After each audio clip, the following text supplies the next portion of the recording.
The business was named WasteWood as a joke because there's no such thing. If the social mind changes, then we'll be irrelevant and we'll just close. People are not throwing away wood anymore. It's perfect. I had a little carpentry workshop and I was closing that down to take a sabbatical. And then all my offcuts, which I thought were quite valuable, there was nowhere to take them.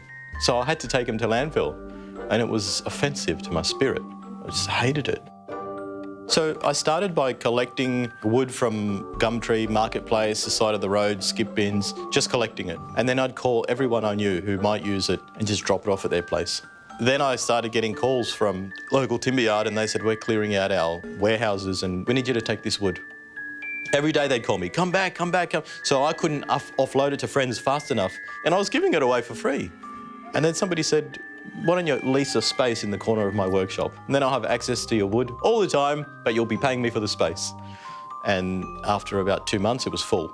I was trying to give it away. I put ads in Gumtree and it was very hard to get rid of. So the woodworker I was renting the space from, he comes in one day.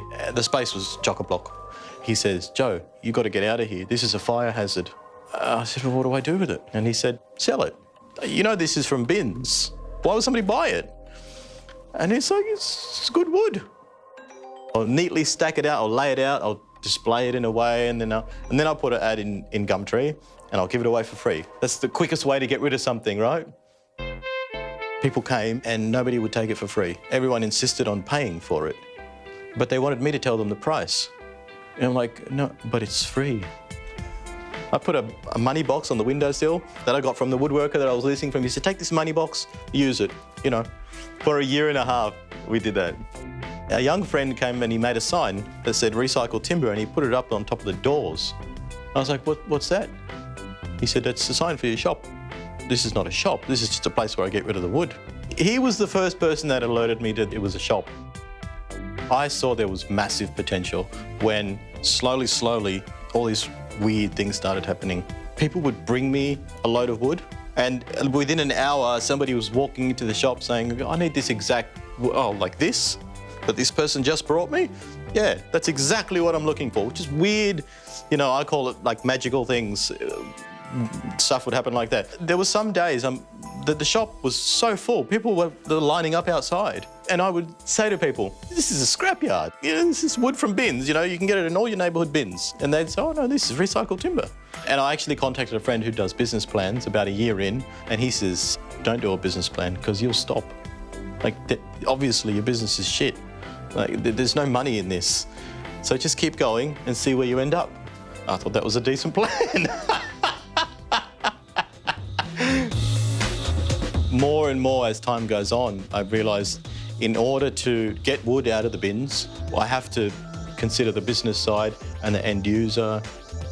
But the core value actually shifted from wood in the early stages. It turns out that when you take the neighbourhood wood and then the neighbourhood people come and try and use the wood, there's a community that's built.